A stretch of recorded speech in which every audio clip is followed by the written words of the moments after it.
आपण जर आता पाहिलं की ह्या निवडणुकीत कुठंतरी भाजपा पाठीमागे पडू राहिली.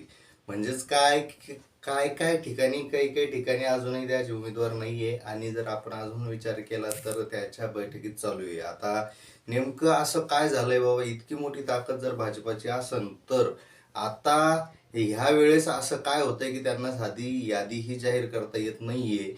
कुठंतरी भाजपाला महाराष्ट्रात निवडणूक जड जात आहे का? कुठंतरी काहीतरी गणतंय का? की आता भाजपा कोणाला तरी घाबरतंय का? या सगळ्या प्रश्नांवर या व्हिडिओच्या माध्यमातून चर्चा करूया. नमस्कार, मी सूरजकुमार उषाभाई सुधाकर. आपण पाहतात बोल बिनधास्त. आता बोल बिनधास्त ते म्हणून आपण ठरवलंय की जर बिनधास्तच बोलायचंय तर आपल्या भाषेतच बिनधास्त बोलू. म्हणून आपल्याच भाषेत आपण यापुढे बोलण्याचा प्रयत्न करू. आता जर आपण पाहिलं की ज्या भाजपानं 2014-2019 मध्ये इतक्या मोठ्या प्रमाणात इतक्या मोठ्या प्रमाणात जागा निवडून आणल्या होत्या, आता 400 पारचा नारा देत आहे आणि जिंकून येण्याची शक्यता दाट आहे असंही बोललं जात आहे. सर्वे सगळे तसेच आहे आणि भाजपाचे नेते पण सांगू राहिले की आम्ही जिंकून येणार आहे. मग अशा परिस्थितीत जर आपण पाहिलं तर नेमकं इतका उशीर का होतो यादी जाहीर करायला?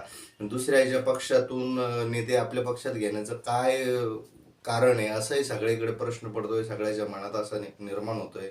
दुसरीकडे जर आपण पाहिलं तर राज ठाकरे सोबत जे 2 दिवसापासून चालू आहे, दिल्लीला गेले, तिकडे अमित शहा सोबत गप्पा मारल्या, अमित शहा सोबत गप्पा मारून वापस आले, पुन्हा इथं एकनाथ शिंदे, देवेंद्र फडणवीस यासोबत गप्पा झाल्या, रात्री बेरात्री भेटणं सुरू झालंय, कोणत्या हॉटेलीत बसणं सुरू झालंय. मग इतकं जर असेल तर नेमकं काय प्रॉब्लेम काय येऊ राहिला, हे जर आपण पाहिलं तर आपल्या समोर काही गोष्टी येतात. पहिला प्रॉब्लेम म्हणजे प्रकाश आंबेडकर दिसते.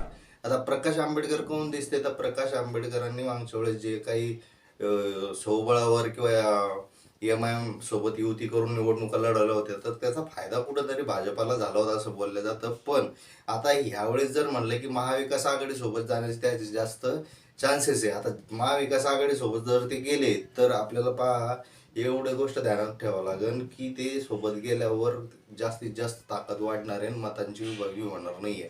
मताची विभागणी जर झाली नाही तर साहजिकच भाजपाचे उमेदवार पडणार आहे. मग आता पहिली गोष्ट ही आहे आणि दुसरी गोष्ट, आता ठाकरे हे आडनाव सोबत नाहीये, म्हणजे ठाकरेचा एक वेगळा मतदार वर्ग असतो, तो आता नाहीये. आता शिंदे जरी सोबत असले, शिंदेच्या नावावरची शिवसेना जरी सोबत असली तरी ठाकरे आडनाव, ठाकरे ब्रँड सोबत नाहीये. त्याच्यामुळं कुठंतरी राज ठाकरे सोबत पाहिजे, म्हणून राज ठाकरे सोबत विनवण्या चालू आहे आणि राज ठाकरेला आपल्या बाजूने आणून कुठंतरी निवडणुकीला आपल्याकडं वळवण्याचा प्रयत्न चालू आहे. म्हणजे एकंदरीत राज ठाकरे कुठं उभं राहिले तर ते हिंदू जे मत आहेत ते सगळे आपल्या बाजूने आले पाहिजे, त्याची विभागणी नाही झाली पाहिजे. आता हे सगळे जर पाहिलं तर आता इतकं जर ताकद भाजपाची सगळीकडे असन, महाराष्ट्रात लगे 40च्या पार जर जागा जर त्यांना काढायच्या असेल तर एक गोष्ट समजत नाही की मग ते दुसऱ्या पक्षातून का येत आहे, राज ठाकरेची विनवणी का करताय, राज ठाकरेला आपल्या स्वतःच्या जागा का देत आहे. कुठंतरी भाजपाला महाराष्ट्र जड जायला लागलाय असं दिसायला लागलंय. कारण शरद पवार ज्या पद्धतीनं राजकारण करायला लागलेत आता आता ते मेन ग्राउंडवर आलेत असं बोललं जात आहे. कारण की जे जे मंडळी अजित पवाराकडे होती ती हळूहळू इकडे निष्ठायला लागली आहे आणि जे जुने होते, जुने खेळाडू होते म्हातारे, ते सगळे आता अजित पवार यासोबत उभे राहायला लागलेत. म्हणजे जे जुने खोडं आहेत ते आता जर अजित पवार म्हणजे शरद पवार सोबत उभे राहायला लागले जुने खोडं, तर ते चित्र सगळं बदलणार आहे. कारण की हे जे जुने लोक आहेत त्यांना सगळ्या लोकांच्या नसा माहिती आहे, मतदानाचं सगळं माहिती आहे. त्यामुळे हे सगळं बदलणार आहे. म्हणजेच काय झालं, एक सहानुभूतीचं राजकारण तयार होऊ राहिलं. सहानुभूती कोणाकोणाला भेटवली की सहानुभूती ठाकरेला भेटवली की हे याच्या बापाचा पक्ष घेऊन गेले, चिन्ह घेऊन गेले, सगळे घेऊन गेले, तर त्याला सहानुभूती भेटवली. म्हातारपणात चुलत्याला सोडून गेला पुतण्या, याची सहानुभूती भेटवली.